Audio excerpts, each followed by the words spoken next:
Hello, everyone, and welcome to the first live broadcast of the Fro Wrestling Podcast. I hope we have some of our loyal followers out there following along with what it is that we're doing. You know, we've been working on this 128-man fantasy tournament, fantasy booking opportunity, and I've gotten such positive feedback from our loyal listeners every time we put up the matches. You guys have done a great job of picking some of the coolest matches in the whole history of fantasy booking, and tonight we're going to finish off that tournament. We got a live opportunity for you guys to give us your feedback, give us your responses, and really get this thing wrapped up. Let's see who's going to win this thing. I'm anxious to see who you guys pick. Before we get started with that, you know, we only grow thanks to the courtesy of our loyal followers, and if you are one of those people who really wants to be a part of our clique, our group, go to our Patreon page at www.patreon.com/Fro Wrestling Podcast and see if we can build up our viewing audience so we can bring in some, you know, special guests, things like that, and try to really take the podcast to another level. So far, you guys have been amazing. In the last couple days, the number of people who've been tuning in has just been off the charts. I can't tell you how thankful I am for every one of you who are tuning in on a regular basis. You really make this very rewarding. For those who don't know a whole lot about me on a personal level, I am a school teacher, formerly of the School District of Philadelphia, currently in a suburban school district outside of Philadelphia, and my students love this stuff. So this was primarily for them, and it's kind of grown from there to be something a little bigger, something I didn't ever expect it to be. But I'm not disappointed. I'm very thankful that what we do is entertaining for the people who are out there and consistently tuning into our podcast. So, moving along, let's get into things tonight while we're doing this. Like I said, we're going to do the Fantasy Booking Championship. We're also going to touch on the day's news and rumors, see what's going on out there in the world of professional wrestling. If you have questions for me tonight, I'll be taking questions live via Twitter, and shoot whatever you need to. Send those questions to @FAFII0918. That's my Twitter handle. We'll be more than happy to respond to as many questions as we can tonight, and we'll see what we can do. As we go through this, we're going to announce the semifinal matches of our tournament. We'll reflect on some of the people that you guys chose in earlier rounds, some of the shocking choices in the previous rounds. We'll go through intermittently through different news stories of the day and of the later part of the week. And towards about halfway mark of the show, about 9:30ish, we'll close out the voting for the final two semifinal matches, and we'll have your votes will be tabulated. If you want to vote tonight at all for the two semifinal matches, I will give you the link now. They are both live now, so you can start voting right away. We're going to discuss them as we go through for those who aren't planning on going to the website and doing it. But what we're going to do is go to www.frolifeplanning.com/fanpoll, and that's where you can go in. There'll be links there for you to click your choices. It is a Survey Monkey thing, so you don't need to create a username or profile or anything like that. Just pop on there, give me your feedback. It'll instantly tabulate who you guys are choosing to move on to the next round, and then we'll get to our championship final. So let's get things started right away. Our first semifinal match. You guys have done such a good job. When I put this tournament together, I didn't think ahead. I didn't really plan for later round fantasy matches. I figured with the number of talents we were putting in there, 128 former world champions, I figured no matter who was available at the end, it was going to be good matches. And I could not have picked a better Final Four. I know there's a lot of debate about that. I actually got a message from one of our listeners earlier in the week saying, how did Ric Flair get knocked out so early? And things like that. And we'll go through some of that as we go through this program. We're going to be on as long as it takes to do this. But what it boils down to is, at the end of this tournament, we've got 4 people left who are amazing talents.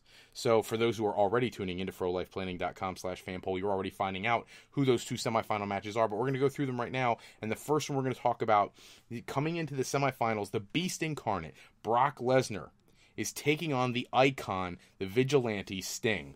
Send your votes right now through our website at frolifeplanning.com/fanpoll to book the winner of this semifinal match. the semifinal match number 1, and help determine our championship final. While you're doing that, we're going to get going with some of the interesting news that's been going on the latter part of this week. Let's get started with eWrestling News reporting that former creative writer Kevin Eck has shared some of the rejected booking ideas that he had pitched to WWE earlier in his tenure with World Wrestling Entertainment. He is no longer with the company, but when you read and listen to some of the things he had to say, he had some really interesting ideas. Now, I know hindsight's always 20/20. We can look back at certain things that have happened in World Wrestling Entertainment, and some of them were fantastic, some of them not so much. But one of the things that I felt like went over really well was the Shield. So I need to preface everything I'm going to say on the fact that it doesn't matter to me what storyline was pitched to anyone. Whoever pitched the Shield pitched the right storyline. All 3 members of the Shield have been world champions. They've been major draws. They've headlined pay-per-views and WrestleManias. So I don't think you would ever change that. But in this alternate universe that we can do when we fantasy book and when we're raving lunatic Mark fans, we could talk about things that didn't happen and wonder and speculate what could have happened. And in this situation, he talked about Dean Ambrose and AJ Lee. He wanted the 2 of them to put on the characters kind of like Bonnie and Clyde. You know, he wanted to get that kind of style with this pair. And he actually had a quote out in this interview that you can find on eWrestling News. He said, "The rocky relationship between AJ Lee and Daniel Bryan culminated with AJ leaving him at the altar after she discovers that he was planning on having her committed to a mental institution after the wedding." Think about how crazy that storyline would be already. Meanwhile, the creative team was looking for Plan B to bring Ambrose from developmental to the main roster. Plan A worked a work-shoot angle with Ambrose and Mick Foley engaging in war words on social media was scrapped after Foley legitimately took issue with something Ambrose said about him. Now, I'll stop the quote there just for a moment. If anybody remembers, there was about a 3-4 month period where Mick Foley and Dean Ambrose really were tearing into each other on Twitter, and people really thought that was going to be a feud. We're going to bring Mick in, we're going to have Dean Ambrose debut, and they're going to have a really great program. It's going to be organic. And unfortunately, for one reason or another, there has been speculation that Mick Foley was not happy with something that was pitched in there. It didn't happen. So back to the quote. He says, "My idea was for Bryan's plan to have AJ committed actually succeed. We'd take her off TV for a little while before bringing her back in dramatic fashion. She would return with her new boyfriend, Dean Ambrose, whom she had met while they were both patients in the institution. Ambrose and AJ would wreak havoc, becoming WWE's version of Bonnie and Clyde." I actually think, had Dean Ambrose not been a member of the Shield, this would have been a fantastic storyline, depending on how you pulled it off. But from everything you read there, and for those people, I actually have someone listening tonight, and I'm very thankful to have them listening, who's got a dream of being a creative writer at some point in their future. That's their track they want to take through college and into their profession, and I wish them nothing but the best of luck. And I was actually chit-chatting with them earlier on Facebook. They know who they are. I'm thinking of you right now. So that person, I hope they hear this, and you think about exactly what it is when they start writing these stories, the in-depth discussion they have to have about how to put these storylines together. He actually threw out several others. One of them said, "Indie stars invade WWE." So this was another one of his stories he had. He said, "My idea began with former ECW star Tommy Dreamer being named the head of WWE's scouting department. As someone who paid his dues on the independent scene and didn't have the traditional WWE look, Dreamer's goal was to give guys with similar qualities an opportunity. On Raw 1000, Dreamer would formally announce Dean Ambrose, Seth Rollins, and Cassius Ohno were now a part of the WWE roster. They would go on to compete that night in a 6-man tag team match against 3 lower card heels and go over in impressive fashion. After the match, Ambrose, Rollins, and Ono would call Dreamer into the ring, seemingly to thank him for what he's done for them. Instead, they would turn on him and deliver a brutal 3-on-1 beatdown to the lovable veteran. On the following week's show, they would explain that they just used Dreamer to get their foot in the door in WWE. They say Dreamer wanted them to work their way up the card to do things the right way, but they're not going to play by his rules. They reveal that their leader is someone with a background like theirs who knows success is achieved by any means necessary. Daniel Bryan, who was a heel at the time. So, again, that's the end of the quote. Think about how much detail, how much planning went into that entire snippet there. The storyline booking of WWE programming is very challenging, and this is a great example of a time where that really was on display. And the beautiful thing about it is that obviously Ambrose and Rollins coming out and being a part of the Shield worked out extremely well. There's no issue with that. What the concern would be is what would they have done with Roman Reigns? Because obviously he needed the Shield to be what he is now. So it's interesting. Got to kind of wonder is, well, what ifs? What would have happened had they used Cassius Ohno instead of Roman Reigns? I actually am thankful they did Roman Reigns, not because I don't appreciate Cassius Ohno. I do. I think his path is different, and I'm actually glad that he actually came into developmental, left, and came back, because I think he got more exposure on the independent scene that really made WWE appreciate him the way they probably didn't the first time through. The last one that he had out there, he said the Big Show attacking Alberto Del Rio's father. So just to set the stage here, Alberto Del Rio had just turned babyface. He won the World Heavyweight Championship from the Big Show, and they're trying to come up with an angle that would escalate their feud and generate heat for Big Show and sympathy for Del Rio. If you remember, back when they were doing this, Del Rio was kind of like the replacement for Rey Mysterio. Rey Mysterio had left the company, and they needed to appeal to their Latino fan base, and they didn't have anybody strong enough to do that. So what they did is, here's his quote. He says, "I suggested we bring in Del Rio's father." For those who don't know who his father is Dos Caras, one of the most legendary Mexican luchadors in the history of Lucha Libre Wrestling, who had a legendary career in Mexico as a masked luchador for an appearance on WWE TV that culminated with the Big Show attacking attacking Dos Caras and removing his mask and proceeding to carry it around like a trophy in the ensuing weeks. This is a tradition for masked pro wrestlers in Mexico. Dos Caras never appeared in public unmasked, and forcefully removing a luchador's mask was an ultimate sign of disrespect. Vince McMahon is the one who shot down the pitch for two reasons. He said the American audience wouldn't understand or grasp how sacred the mask is to Mexican wrestlers, and he also believed that the senior citizen in street clothes and mask would look ridiculous. So in reflecting on this, I actually think, Del Rio, for when they were trying to use him as that babyface to replace Rey Mysterio, he never made it over the hump. He never really made it to that next tier, that next level of being a babyface. And I think something like this may have helped that along. It may have created a situation where he would have been more accepted by the fans. I guess we can, debate that for forever and a day, but those are the three that he put out on the eWrestling news page. I think all of them are very interesting and very in-depth to give you a great idea of what they're doing. And I see that we have our first Twitter question of the night from Crazy Eve Decay. I love that name. That's very cool. Crazy Eve Decay, and she wants to know if I think Billy Corgan will be able to bring the NWA to any level of success. Thank you, Crazy Eve Decay. I appreciate the question. I think when you think about this NWA thing, and I was trying to do some of this on the previous podcast episode, one of the things I think is very important is that people understand that the NWA, it's really in the rear view. People have not really discussed the NWA in so long, and it really isn't a part of the wrestling world right now. And because of that, you don't have a lot of people who can talk intelligently about the NWA and their presence in the world right now, because a lot of people don't even realize the NWA World Heavyweight Championship has been being defended all over the world for years.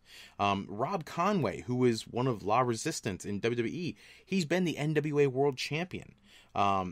Multiple wrestlers have been world champion recently, and they still function. There's an NWA affiliate in Mexico that I saw an interview today with Blue Demon, who was talking about he's got an NWA partnership down there, and he's interested in talking to Billy Corgan about potentially pairing up with him and helping out with the programming. There are NWA affiliates all over the world, and I think when you look at Billy Corgan, he looks like a guy who's very passionate about the business and has been for a very long time. And I think if there's anybody out there, kind of in the mold of Jeff Jarrett, who would really want to bring wrestling to a traditional wrestling storyline like we had back when the NWA was the head of the wrestling world, he's probably the guy to do it. I don't know if he's going to be able to find the television distribution that he would need to make a real impact. That is always the issue. TNA, when they were, when Dixie Carter was running things, they had a good, couple 100,000 people tuning in every week. And I know that doesn't sound like a lot, but when you compare cable television and network television, it's very different. When you look at the cable television ratings, there are channels who would be thrilled to get 150,000 viewers at a 9 o'clock time slot on a Wednesday or Thursday night. And I think if you took the NWA and you created a product that was traditional, old school, we keep hearing about these small promotions popping up. There's the one that Jake Roberts and Shane Douglas are working on, and places like that. You get Championship Wrestling from Hollywood. There's all these decent promotions that have some television distribution, but in order to really create something that would be respectful of the original NWA, I feel like he would have to get a real big network deal, and I don't see that happening anytime soon not because of WWE, but because of Impact Wrestling. There's been so much issue in the last couple years with Impact Wrestling not being able to get a deal done at different points in time. The thoughts that the companies were going to go bankrupt at one point, that a network was going to drop them at one point, and it all boils down to Billy Corgan would have to put together a pretty impressive business model if he wanted to be able to deliver on the promise of a essentially new company. People aren't going to tune in to watch NWA wrestling based on the 1980s. You know, the Ric Flair versus Barry Windham 1 hour time limit draw on Worldwide isn't happening anymore in people's view. They don't see those types of matches anymore. So I guess it really depends on how creative Billy Corgan can get. But I do think he has the ability to make it competitive with people like Ring of Honor, New Japan, and Impact Wrestling here in the United States, and Lucha Underground for that matter. But I don't think there's ever going to be anybody that comes anywhere close to WWE status, and maybe that's not what the question's asking, so I apologize, Crazy Eve Decay, if that's not what you're asking. But any level of success, sure. A high level of success, highly speculative right now, doesn't mean he can't do it in the future. But I'm actually more excited about New Japan Pro Wrestling coming to North America than I am about this. So we'll have to wait and see. We're going to look back at a couple of the crazy moments from our 128-man tournament in round one. We're going to do this round to round, and then we'll give some news in between. In round one, you guys picked some really ones that blew my mind. I'm going to start off with the first match of the tournament. It was Bray Wyatt going against Booker T, and you guys chose Booker T over Bray Wyatt. And the only reason that surprised me, because I'm not trying to take anything away from Booker T, he's phenomenal, but Bray Wyatt is hot button topic now, and he's very popular now, and he's got such a following now. And I think over the last couple months, he's really evolved his character in such a way that I thought he would have had, you know how like you do these things, you know, some people are in the rearview mirror and they don't get the same level of respect that they used to. I thought you guys would put Bray Wyatt over, but Booker T took this one. We had Harley Race go over Mike Awesome, and I actually agree with that. I have no problem with the win. I'm shocked that someone as recent as Mike Awesome, who, I don't know if anybody remembers, but in 2005 at One Night Stand, at ECW's One Night Stand pay-per-view, he and Masato Tanaka put on what, in my opinion, was the match of the night, and really delivered a match that on that show, and let's face it, that show was every bit as good as WrestleMania that year. He really delivered, and I thought he would get a little more support. But Harley Race, I have no problem with him beating Mike Awesome. And Harley Race is one of the toughest, most genuine guys in the history of the business. So that was cool to see that. Batista went over the Ultimate Warrior. I'm not going to lie to you. When I set this tournament up, I put that one together on purpose. Because Batista is such an Ultimate Warrior mark, and I wanted to see how you guys would pick it. But putting him over the Ultimate Warrior, I'm fine with that, because the Warrior, you know, if you really want to look at this in people's prime, some people were shooting me some comments when they saw that the Warrior was gone and Batista was still in the tournament. They were saying, hey, wait a minute, you know, nobody ever beat the Warrior. Well, I get that, but Rick Rude did, and Sergeant Slaughter did, and, you know, Hulk Hogan and WCW did. There's a few people who've beaten the guy, but Batista only lost when he had to, I feel like. You know, The Undertaker at WrestleMania, he has to lose that, you know, but he'll beat The Undertaker later in a non-WrestleMania match. I was shocked. I actually thought the Ultimate Warrior would get more support, but I'm fine with the match. AJ Styles, you guys took AJ Styles over The Undertaker in the first round. That one blew my mind, not because it's not legit, but because, remember, the tournament is at their peak, at their pinnacle, at their apex of their career, and The Undertaker's apex is at WrestleMania. So essentially, for me, if I was voting for this, I would look at that match as The Undertaker at WrestleMania versus AJ Styles in New Japan Pro Wrestling. That's kind of the way I would look at it, and I would have had The Undertaker win that match, but I have no problem with it. I'm an AJ Styles raving lunatic, so I'm happy that Styles is still in the tournament. Little surprised that he beat The Undertaker to do it. You guys put Bobby Lashley over Dusty Rhodes. I was cool with that one. I get it. He's so much more athletic, and the type of wrestling that we have nowadays is so different from when Dusty was around. I was just sad to see Dusty Rhodes go so early. We had Hulk Hogan in the first round go over Roman Reigns. Not surprised at all. And if you're doing this by when they're like at their pinnacle, no one beat Hulk Hogan when he was in his prime. So it didn't matter who you put him against. For me, he would not have lost, at least not in the first round. Certainly not to Roman Reigns. Hiroshi Tanahashi, you guys put over Alberto Del Rio. I know that's not a big match, but I was a little surprised with what I would perceive to be a lack of familiarity with Tanahashi. Having him go over Alberto Del Rio, it says a lot about Access Television and the quality of the product that New Japan Pro Wrestling is putting on, that all the fans are appreciative of someone with the skill of Tanahashi. We had Jay Lethal go over Chris Benoit. I'm going to tell you right now, I don't care. I understand what Chris Benoit did at the end of his life. But just looking at professional wrestling, I don't have a clue how Jay Lethal went over Chris Benoit, unless people purely have him so far in the rearview mirror that they really don't remember how great he was. Or if they refuse to give him a vote because of what he did in his lifetime. I'm okay with it either way. I was just shocked. Not as shocked as the next one. The next one broke my heart because this was my favorite to win the entire tournament. You guys had Kazuchika Okada defeat Shawn Michaels in the opening round. I can't. I can't even go there. I just can't.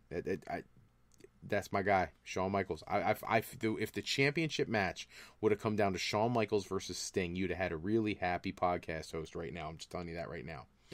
We had Mick Foley go over Kevin Owens. I found that one to be interesting. Not so shocking, but interesting. One of my favorites of the entire tournament, you had Brock Lesnar defeat Andre the Giant. And why I find that so fascinating, one, it's just cool in and of itself, but I also wonder, had that not happened, how different things might be in the tournament, because Brock has not had an easy run through this tournament. And I think I mentioned his matches pretty frequently as I look at, how I have this thing structured, but that one kind of shocked me. We had Steve Austin to eliminate Goldberg in the first round. Not a surprise. I don't think Goldberg gets a whole lot of respect when it comes to a real high-quality match. One that shocked me a little bit, Randy Orton over Ricky the Dragon Steamboat. I really expected Steamboat to move on there. One of my favorite matches from round one, again, I'm selfishly saying I did this one on purpose, Randy Savage over CM Punk. CM Punk, who idolizes Randy Savage, wore the commemorative tights and knee pads and everything else in his honor and stuff like that. I had to put those two together. It was kind of cool to see Randy Savage come out on top. And the last match in round one that really struck me was Ric Flair versus Seth Rollins. And you guys had Ric Flair defeat Seth Rollins. And if you think about it in their primes, I completely agree with that. I wasn't thinking in that match at all, or I purposely would have spread them out some other way. I really would not have liked to see Seth Rollins go out of the tournament so early. But I'm fine with it if he's losing to Ric Flair. We're going to move on to some more of the current news in the world of wrestling. So we've got WWE and their 32-woman tournament. Their filming is set to begin in July. Their talents are finishing up their physicals, their clearances, things like that. Things that WWE requires of all of their talents. And so we should be getting more information. Now, the idea is this is going to be a weekly show, a lot like they did with the Cruiserweight Classic. And we should be able to see who some of the talents are very soon, I would anticipate. And I hope they hurry that up, because the reality is, if you're trying to bring in people who are going to be interested in the product, they need to know what it is ahead of time. Like, really start building this up. The UK tournament, for as great as it was, had they promoted it a little sooner and really let you understand who these guys were, I think they would have brought in a much bigger audience. There was a lot of the guys in that tournament, even now, like, there's a lot of people still don't know who Wolfgang is, or some of these other people. Like, you really need to cultivate that. A lot of the female talents around the world that they're bringing in for the tournament, and I don't even know who they are, but I'm sure they're looking for top talent. When you're doing that, you really got to be, give the people something so they know who the heck it is that they're watching. Now, I think, unlike the UK tournament, what I think they are trying to do here is get enough female talents under contract that we really can have that female Royal Rumble, something that was talked about heavily last year. Has not happened yet, but something that would be very exciting to see go down. I actually see we have another Twitter question here from Long Island Mike Maniac. He wants to know if has WWE booked themselves into a corner by making Braun look so strong, but wanting Brock and Reigns to be a main event at WrestleMania 34. Interesting, because I used almost the exact same verbiage today in a conversation with somebody at TSJ Sports. Again, not trying to throw plugs in constantly, but if you want to check out some really cool wrestling stories, go to www.tsjsports.com/WWE, and you will see some really cool stuff on there. But we were just talking tonight. I'm going to be writing a piece this evening along the lines of this topic, so I'm kind of giving away my story a little bit. But I feel very much the same as this guy. Braun Strowman is organically popular. The fans love him. You don't take away the momentum of Braun Strowman when it has gotten over this good.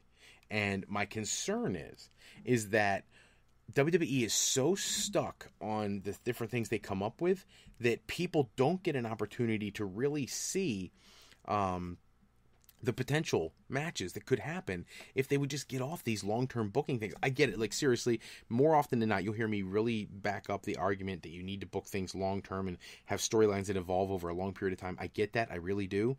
But what I don't like is trying to force feed something that's not working. And Roman Reigns just isn't working. Braun Strowman is. And if I were them, I'd be shifting my focus to Braun Strowman and away from Roman Reigns, because Roman Reigns is just not, he's just not over. It's just not happening. So we'll have to see, and I'll put more of that in my story on TSJ Sports tonight if I get a chance to write that after this podcast episode. New Japan Pro Wrestling has announced 2 big Wrestle Kingdom 11 rematches for their Dominion show. It'll be coming out on June 11th from Osaka, Japan. They've already announced, we talked at an earlier podcast, Kazuchika Okada is going to defend the IWGP Heavyweight Championship against Kenny Omega in a rematch of their 6-star quality match from the rating by Wrestling Observer. But they have also announced that Hiroshi Tanahashi is going to challenge Tetsuya Naito for the IWGP Intercontinental Championship. And for me, this is every bit a good a card so far, at least from what we've seen so far, as Wrestle Kingdom. Those 2 matches are phenomenal. If they don't put another match on a card, they've already sold out that arena just based on the names in those 2 matches. So I'm really looking forward to see what they could do. Some more craziness. We're going to go on to round 2. So in round 2, some of your guys that you moved on, some of the shocking ones. You guys had The Rock go over Randy Savage. That's one of those dream matches people have always talked about. I was glad you guys picked that in a way because it lets us see that. Bobby Lashley over Triple H. I didn't expect that at all. I really didn't. I love Bobby Lashley, but that's me. A lot of people I talk to in the wrestling world don't really give him as much credibility as some of the other people, but I was happy to see that kind of. Brock Lesnar over Bruno Sammartino. Again, so Lesnar starts out with Andre the Giant, and then he gets Bruno. I'm okay with the win, though if you're going in their primes, Bruno was thoroughly unbeatable in his prime. Hulk Hogan over Superstar Billy Graham. That didn't surprise me, but it's very poetic. And Kazuchika Okada over Eddie Guerrero. So now you've had Okada defeat Shawn Michaels and Eddie Guerrero in back-to-back matches. And you had AJ Styles go over Nick Bockwinkel, which I'm actually completely okay with, but I hope that the people voting for these really took the time, go onto YouTube and check out some of these people. If you don't know who Nick Bockwinkel is one of the greatest wrestlers in the history of professional wrestling in general. So, but like I said, I'm fine with that. It's time for our second match in the semifinals because time is running low on when you can get those votes in. Get your phones out, get your internet open, get ready to send your vote in to the website. And the second match is one that I am thoroughly excited for, one that I didn't expect at the start of this tournament, one of my absolute favorite people ever, and somebody else who I'm not surprised is there, but not somebody who I thought was going to be there. So, I don't know. I'll let you guys decide. In the match number 2, we have the immortal Hulk Hogan taking on, in a lot of ways, his successor, John Cena. I can't tell you how interested I am to see who you pick for this match, because this is a match that was talked about a couple times in the past, and I'm curious to see where you guys put this match. So, like I said, voting's open. I really don't know where you guys are going to go, because the voting for this has been so strange. You guys have taken some people who are like the newest guys, and you've put them over, and then you've had other moments where it's all the old guys. Whatever. Hey, look, I love you guys to death. Thank you so much for participating. Make sure you get those votes in on our website. I see some votes coming in now. By all means, make sure you do that so I can tabulate those results. I'm really curious to see what you guys do. But we're going to move on to more news. Actually, no. I have a question from a Facebook listener, Shane Gunn on Facebook. He asked, the Universal title has become more of a special attraction than a major championship. Do you think the Intercontinental title has the capability to become a main title, or will always be a secondary title? That is an awesome question. And here's the thing. The history of World Wrestling Entertainment, or WWF, or WWWF, Back in the older days, they used to run 2 different shows at 2 different areas every night, kind of like they do SmackDown and Raw now. The difference was back then we didn't have SmackDown and Raw. So back then you had the world champion run the one show and you had the Intercontinental champion run the other show. And you had to book a strong Intercontinental champion so that you could main event those other shows and still draw a good house. That's back when like Sergeant Slaughter would go to war with Pat Patterson. There were times where it was Don Morocco and Superfly Jimmy Snuka, and you didn't have the World Championship on the card. You had the Intercontinental title. So I think if done correctly, yes, I think the Intercontinental Championship can be a very valued commodity in WWE if they're going to continue to put the World Championship on these part-time people. And I hate to be the guy to complain about this. That's not true. I love being the guy to complain about this. But I hate the fact that when Brock held the championship last time, he took 6 months off before he defended it. And then you had Goldberg wins the title at Fastlane. No appearances defending the title until WrestleMania. Then there's a defense at WrestleMania, and now it's going to be 2-3 months before we see it defended again. Like, the championship has always been like one of those, you must defend it within 30 days. And if you remember, like, back in the day, if you were around long enough, the matches on Saturday morning, you always got one or the other. Either the world champion wrestled, not always a title match, and not even a good match, a lot of jobbers, but at least they were there, or they gave a promo. They did an interview. Mean Gene Okerlund would come out and do some kind of interview or something. On the NWA, Ric Flair would at least do an interview if he wasn't in the ring. Nowadays, Brock Lesnar's been off TV for over a month. He's the world champion. The world champion is supposed to be the face of the company. I have a problem with that. And I feel like they should create a championship. And I don't know what you'd call it. I said to a buddy of mine earlier, call it the Legacy Championship. That's not going to work either. But I almost feel like there should be some kind of championship for the special attraction people. I don't know how you would create a division for that or who you'd include in that division. But people like Brock and John Cena and The Rock and Chris Jericho, people who are going to come in and out, Rob Van Dam. If you want to have those guys come in for spots and you want to give them a championship, give them one. But just don't give them the world championship. In the past, there used to be so many titles, you didn't even know who those championships were. I remember watching one week Tully Blanchard be the television champion, another week he'd be the U.S. champion, another week he'd be the national heavyweight champion, another week he's the world tag team champion, and at the end of the 4th week, I don't remember what championship he held the first week, because there was so many championships. But even though some people complain about that, I can't remember ever seeing a match during those times where I didn't enjoy seeing a championship match. It was still a championship match. It mattered to me as a fan. Maybe the championship didn't mean a whole lot in the grand scheme of wrestling history, but to the fan watching it, it was thoroughly entertaining. I want to go through some of the Impact Wrestling results this week because I thought this week's show was really good. I really did. I love seeing Matt Sydal defeat Eddie Edwards. I thought it was a classic match. It was awesome. I understand the attack by Davey Richards afterwards. I don't know, I understand breaking up the Wolves and them go against each other. They've had so many matches, Ring of Honor and elsewhere, that they work so well together. But, the only reason they stopped their tag team run was because of the injury. And that seems like a real strange reason to break up a tag team. What is one of the partners jealous because the other one got the world championship while he was out? Well, what is he supposed to do? Go off TV like an Uso brother for a year because one of you gets hurt? I don't know. I didn't like the way they broke them up, but I love the matches, so I get all that. We had Matt Morgan and Magnus arguing in the back over the Impact Championship. Who should have a shot at that? At the time of this particular taping, Magnus was still the GFW champion. So they had an issue. They were going to have a match later in the evening. Christina Von Eerie went against Sienna. She defended the GFW Women's Championship. She lost. Sienna's the new GFW Women's Champion.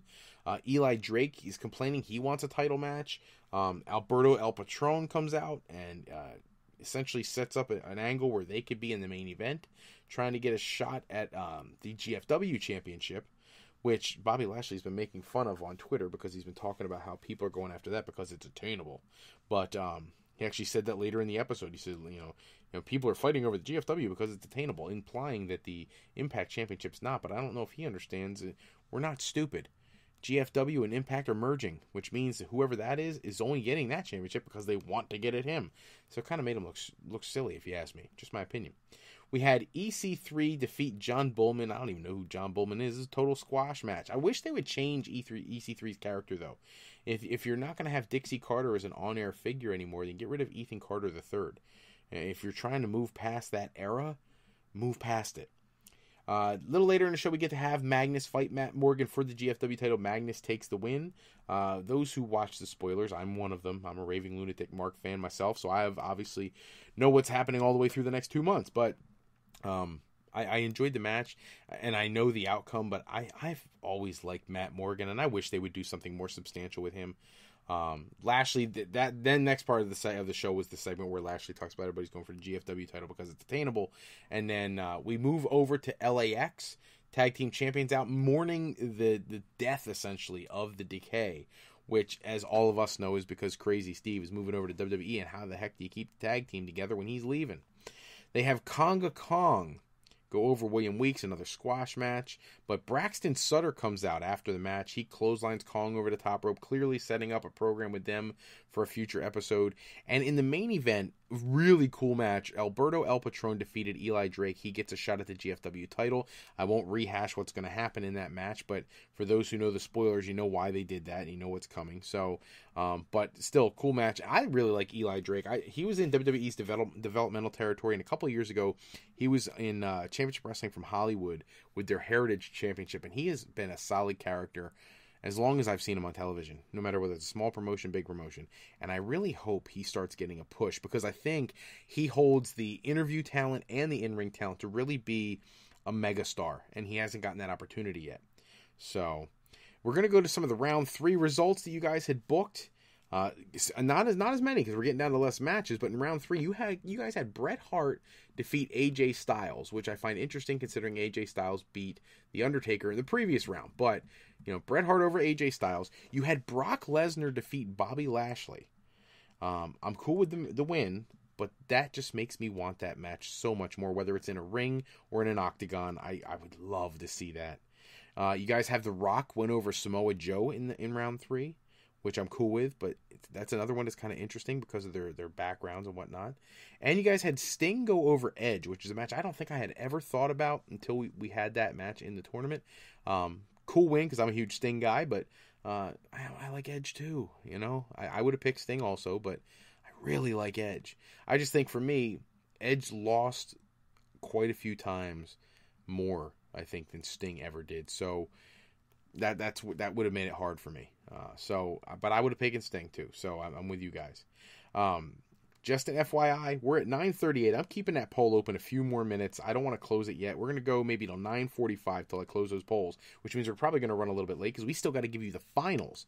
So get those votes in. I'm not going to go 9:45. We'll go another 2 minutes. We get 2 minutes. We'll go 9:41. We're going to close the polls so I can get you guys tabulated and get your championship winning pair in the finals posted for you guys so you guys can vote on that matchup.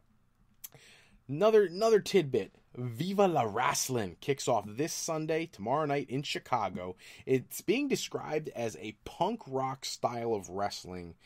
Company All Rise Brewing Company and Dream Eater Clothing are presenting Viva la Wrestling, a unique show that brings wrestling, live music, burlesque, pop culture, and rock and roll together for an insane night that won't soon be forgotten. That's the quote that I saw on WrestleZone.com in the advertisement for this. It says a North Side versus South Side Crosstown Classic World Series tag team match will take place. An insane 5,000 thumbtack madness hardcore match, along with all sorts of crazy wrestling characters like the Roughneck Rawbone Rough Crossing, Marcus Crane, Father Darren Corbin, I like that, Darren Corbin, and the fire-breathing Zicky Dice, plus the 6'5" top rope tight walking oddity Yabo the Clown. I would like to see that, Yabo the Clown, a 6'5" tight walking clown. Wow. Moving right along, round 4. When you guys are doing round 4, you guys, again, great matches, great winners. You guys had Hulk Hogan go over Stone Cold Steve Austin. That's one of those matches that everybody in the world has really wished we got a chance to see. You had Bret Hart go over Kazuchika Okada. So you had Okada beat Shawn Michaels and Eddie Guerrero, but not Bret Hart. That tells me how much you guys appreciate Bret Hart, which is kind of cool, too. That's the round where you had John Cena go over Ric Flair. That one kind of shocked me, and I actually liked the match because John Cena is known for being such a hard worker and keeping himself in shape, and in a lot of ways, that's what Ric Flair is, too. I think Cena does have more mass on him, but I think in this particular tournament, I would have voted Ric Flair, but I completely understand those who voted for John Cena. So I know some people give him a knock because he's got such a limited moveset, but the truth is, Ric Flair's moves were as predictable as anybody else's, just like John Cena and every other wrestler out there right now. You know, every person in this room right now can visualize Bret Hart's, the knee, the back breaker, the elbow drop off the middle turnbuckle, things like that into the sharpshooter. So everybody has had Hulk Hogan with the 3 punches, boot and a leg drop. Everybody's got their sequence. So I don't feel like John Cena is any different than anybody else. And one more match from that round. You guys had Brock Lesnar go over Batista. I'm okay with that as well. But I was a little surprised. Just for the record, the polling has closed. So thank you for those who put their votes into the voting system. I really appreciate that. As we continue with the news stories of the day and whatnot, I'm going to pop in there and I'm going to get you guys your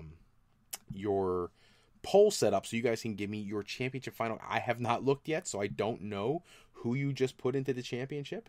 I'm very curious to see as I'm loading it in my computer right now. I'm going to try to, no matter who you chose, I'm going to try to maintain my composure and not say anything because I don't want to give anything away. I'm very, very much want it to be organic, when you guys do what you do. So we'll have to see. And I'm seeing who you guys chose now, and I find it very interesting. So we're going to have to wait a few moments and see that. I'm putting in your link right now. And let's see what you guys do with this. This is very cool. So the new link for the championship final will be loaded in about 30 seconds. Voting is going to be, as a matter of fact, it's loaded now. Okay, so starting right now, it is 9:42. We're going to take it right to about 9:55. It'll give us a few minutes to be able to announce the winner at the end of this episode, and you guys will be able to see who it was that you voted for. So and I'm telling you right now, it really didn't matter who you guys chose. You guys did an amazing job. This was a very cool experience for me as the guy running this tournament. I really could not have asked for a better turnout. You guys are awesome.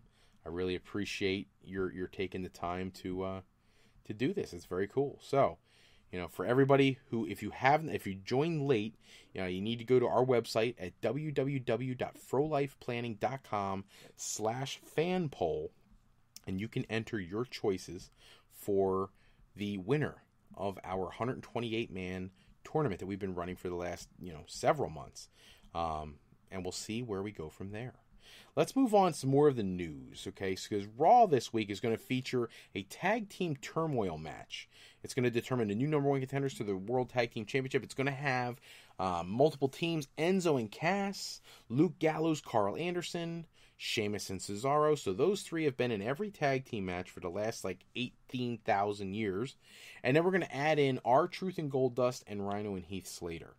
So pretty much the entire tag team division on Raw. And when you look at that, nobody on that list should beat the Hardys for the tag team championship. I would have said Sheamus and Cesaro, but they've already faced them twice and lost twice. So I'm not a fan of any of these teams taking the championship. I'm just not. And so if you have to give it to somebody, and I know this may seem like a stretch, I think you give it to R-Truth and Goldust.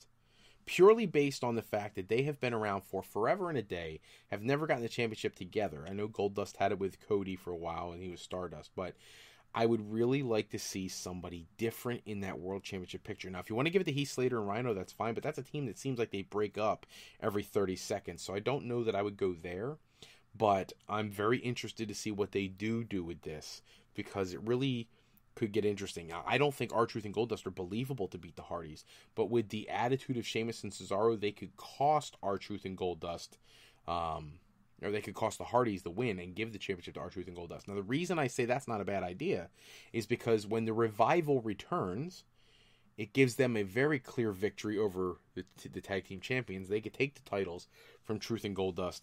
And then you have so many more options. The Revival can go against the Hardys, which would be amazing. I'm dying for that. You put the Revival against Gallows and Anderson, which is a very cool match. Or you can even put them against Sheamus and Cesaro. I think any of those combinations would be fantastic. And right now, I don't see that in any of the teams. So it'll be curious for me, for people to see where these things go. In Katsuyori Shibata news, he's in bad shape, man. He was on Twitter. He posted several comments. I'm going to give you a couple quotes here. It says, "It's a miracle to live now. I had my skull removed in my last surgery. I have another surgery on," and he changes the date format, but I'm just going to say May 2nd. So he had surgery 4 days ago. And he says, "And I will return. Every day using pain stopper 3 to 4 times, I endure the pain. I can hardly see the right eye now. Currently, the hearing ability of the right ear is not normal, and the sound is broken and heard." So, really not good. You know, Shibata has been such an awesome competitor for New Japan Pro Wrestling for so many years. And, you know, I wish him nothing but a speedy recovery. Don't get me wrong, I love seeing him in the ring, but at this point, I really hope he doesn't return to the ring. I want him to take care of what's important, and that's his long-term health. And, I think if he returns to the ring, that's going to be like the last thing that's on his mind, and I really don't want to see that. So, well wishes to Katsuyori Shibata. Hopefully he finds a way to get his quality of life back, even if it's at the expense of his in-ring career. Elite 8 round. We're going to cover some of the shocking wins there. In the Elite 8 round, you guys had Hulk Hogan go over Bret the Hitman Hart. I'm okay with it, but that's one of those matches that a lot of people would have loved to have seen. In a match that I think when I announced it on the podcast episode, I don't know, 75, 76, whatever it was, John Cena versus the Great Muta is a match that in Muta's prime, I would have given anything in the world to see that.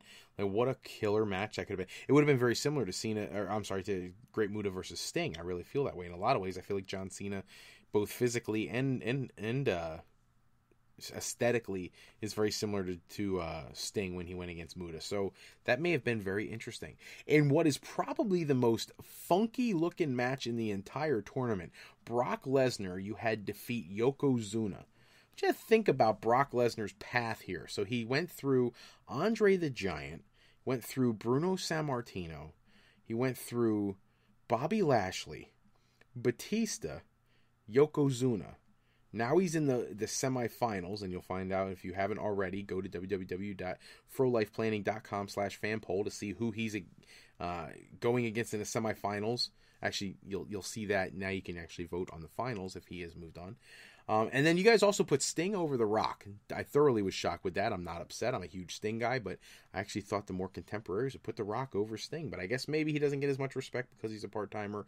I know that Sting is too, but Sting has stopped wrestling because of injury, not by choice. Now, I understand The Rock. He's making millions. He's the highest paid actor in Hollywood.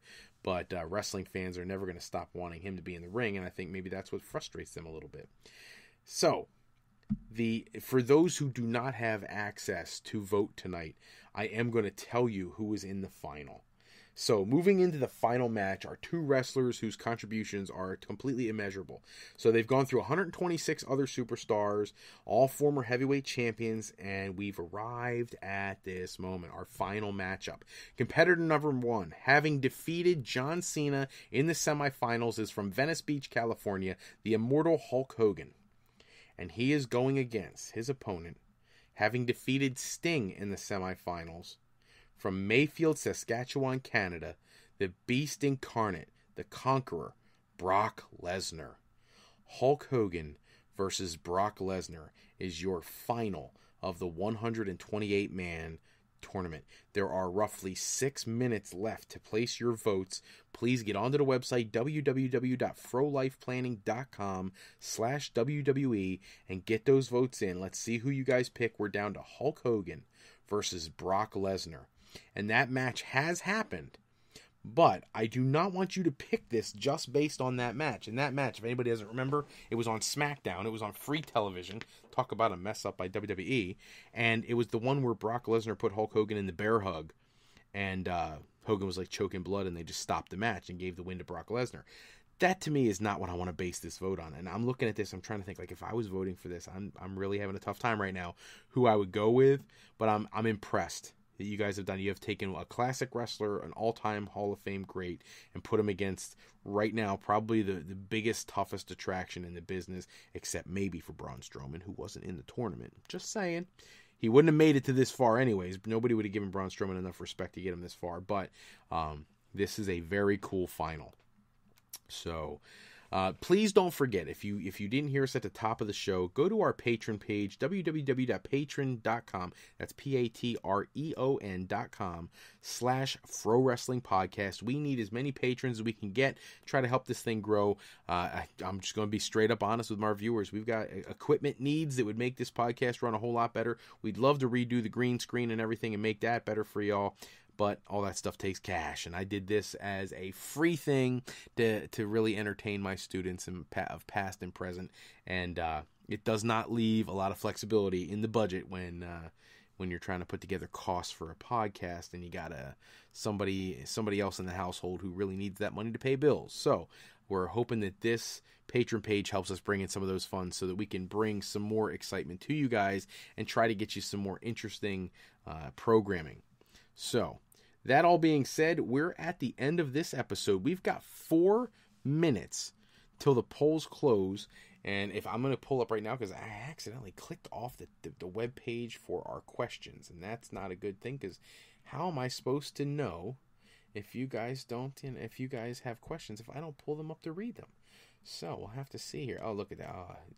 See, I'm totally off. People are sending me emails. Well, I appreciate that. So for those people who are sending the email links, that's awesome. I appreciate that. Let's see. Do I have any questions in here? I got all these comments. Thank you, everybody, for the comments. The comments are awesome. Thank you for the feedback, and I appreciate it. Looking for the questions. Here. Okay, so we do have a question here. Do I believe... Who's this from? This is from StarDaddy6. All right. So StarDaddy6 wants to know, do I believe if Dean Ambrose is ever going to be a main event talent again with the size of the competitors that seem to be being pushed on Raw? Wow. Okay. Dean Ambrose carried the World Championship as good as anybody could in recent history, given the situation he was booked to be World Champion in. Now, that makes it complicated for me to respond to this question, because I think that he was given the championship out of necessity, but he carried it beautifully. I thought his matches with AJ Styles were phenomenal. The matches with Seth Rollins were phenomenal. So I think he deserves to be in the World Championship conversation based on his performance. Now, that being said, I see what they're saying. You know, WWE's got Braun Strowman. They've got, and I'll go on SmackDown and Raw. You've got Braun Strowman and Baron Corbin, who are both huge and who are going to be pushed hard. You've got your regular upper card guys, the Kevin Owenses, the AJ Styles, the Seth Rollins, the Samoa Joes, Finn Balor, Roman Reigns, Braun Strowman. So I haven't even gotten through half the roster. I haven't brought up The Miz, you know, someone who really deserves a world championship run just based on the quality of his work. I haven't talked about Chris Jericho, who I know is gone right now, but when he comes back, for everything he did the last 16 months, really deserves a world championship run. By the way, we have 1 minute till the polls close, so try to get those votes in. But Dean Ambrose, to me, is every bit as talented and entertaining a performer as people like Seth Rollins and Roman Reigns and people on that level. My concern is that story that came out a few weeks ago that said that he was lazy in the ring and didn't push himself to be better and things like that. I hate hearing that, because that tells me that Vince may not have the confidence in him to give him another world championship run. So then if he's not in the world championship picture or in the world championship discussion, then what is he? Is he a mid-carder? Because I think he's far better than mid-card status, but that's really what he is a mid-carder. He's not a main event guy. If you're not going to give him that run. So, you know, I don't know. That's a really tough situation. Will he ever get to that level? What I could see them doing maybe would be putting him into a program to do that, but not allowing him to win. So I think they believe in him enough to give him a main event program, but not make him champion. He's believable that he could go over anybody, but I don't think they'll let him go over anybody, if that makes sense. And I hope I'm answering your question the way you like, and explaining my side in a way that makes sense to you. But that's the best I can give you. I hope they do. I think he's a great talent. All right, it is 9:55. We have been on the air for 55 minutes. We have sent out our championship pick. I have not clicked the button yet. I'm kind of nervous to click the button. I don't know that I've even decided who I want to win this thing, so we'll see. But let me go ahead. I'm going to go into the other page here. I'm going to hit refresh, and let's see what we've got here. We have, okay, so, wow, with 62% of the vote, the winner of our first ever 128 former or current world champion, greatest world champion of all time, fantasy book tournament, wow, is the immortal Hulk Hogan. I really thought you guys would give it to Brock Lesnar, and I'm okay with it. I am. There are those people who will say Hulk Hogan is not as good a professional wrestler as people like Ric Flair, Bret Hart, Shawn Michaels, as far as in-ring ability. There are people who say he's not as physically imposing as Andre the Giant or Brock Lesnar or somebody like that. But Hulk Hogan's contributions to this business are immeasurable. You know, I wouldn't be sitting here doing a podcast if it wasn't for Hulk Hogan. I guarantee you that. I remember sitting in a hospital. A family member was sick, and my father took me at a very young age to the hospital to visit this person, and they had television on, and the War to Settle the Score was on, and I watched Hulk Hogan and Roddy Piper, and I was thoroughly hooked. I had been to one match before that, which I didn't fully understand. I was actually at the Spectrum show where Superfly Jimmy Snuka came out of the crowd to help the Tonga Kid against Roddy Piper and Bob Orton. But I didn't really understand what was going on there. I understood the Hulk Hogan Roddy Piper thing. It made a lot of sense to me, and it hooked me immediately. I saw on Facebook earlier today somebody say, "Can you pinpoint the exact moment you became a lunatic fan?" Yes, it was watching the War to Settle the Score. So for me, Hulk Hogan is instrumental in my fandom, and I think in most people's fandom. You couldn't be a Brock Lesnar fan if it wasn't for Hulk Hogan, because I don't think people like Brock Lesnar would have gotten into this business, because it wouldn't have been as popular and as much of a moneymaker as it is. And let's face it, Brock is a money man. So in a lot of ways, you needed Hulk Hogan to be able to do this. So that is our winner. Hulk Hogan takes the very first, the inaugural 128 former world champion, fantasy booking, greatest champion of all time, whatever you want to call it. I don't even know what to call the thing. I should have given it a name. That would have been a lot better. And I promise you, we will have other tournament offerings, because this went over really well. We got a lot of response from this. Really appreciate that. For every person who tuned into every episode and who logged their votes every week, you know, and especially there's a group of about 6 of them who, and you guys know who you are, and I want you to know I'm talking directly to those 6 right now, who give me a comment on pretty much every single episode, whether they send it to me in an email, put it on YouTube, or send it through my website, whatever it is. So those 5 or 6 people, you know, best finds, you're one of them, you know. If you guys, without you, I wouldn't do this, you know, without my students and those thorough listeners who come in every episode. That is all the time I have for this episode, and it's our first live one. Thank you, everybody who tuned in. Check back with us next time. We're going to run down, you know, whatever news, wrestling news and rumors are going on. Special thanks, as always, bensound.com, purpleplanet.com. You guys, they produce all the intro music. I don't know if anybody noticed, but we did have some of our normal backfill music at the beginning of the episode. Truth be told, that's because my kids are running around upstairs, and I didn't really want to hear their footsteps in our podcast, but thank you to bensound.com and purpleplanet.com, as always, for giving us the music and sound effects that we use in the show. Today's podcast is sponsored in part by Beazle Games. Bringing a new friend to family game night is easy with sketchy people. Showcase your artistic side in the new game from Beazle Games by going to www.thegamecrafter.com/sketchypeople to pick up your copy today. The game runs about $34. Very cool game. I told you guys several episodes ago, I got a copy of it. It is all sorts of family fun. Very crazy game. Kind of mix of Pictionary and Chutes and Ladders kind of deal. But great for kids, or even for you can use it as a drinking game. I don't care what you use it for. It's a good game. So check it out, thegamecrafter.com/sketchypeople. And to alleyrepair.com. Contact Alley Repair today for servicing all your classic skee-ball, pinball, and arcade game needs. That guy is amazing. I don't know if you guys know this or not, but there's not a whole lot of places you can get skee-ball machines repaired. This is one of the only guys in the whole country who can do it, and I know this guy, and his work is second to absolutely none. He's phenomenal. So if you you have, upright arcade games or anything like that, skee-ball machines, he's a pinball master, by all means, contact alleyrepair.com. Let those guys help you out. Be sure to shoot over our website, www.frolifeplanning.com, if you are looking to get into higher ed. If you want to go to college, you want to go to a university, or if you just want to go to a career technical school, Lincoln Tech or something like that, give me a shout. Let me help you figure out the path. It's confusing. I've got students I counsel with all the time. The applications can be confusing. What you do after your application, financial aid, how do you pick your classes, and how do you make sure that the people admitting you into a college are not putting you in the classes they want you in, and instead putting you in classes you want to be in. I can help you with all those things. So by all means, if you have those needs or you know somebody who does, give me a shout. Go to my website, whichever, and give me your story. I want to help you out.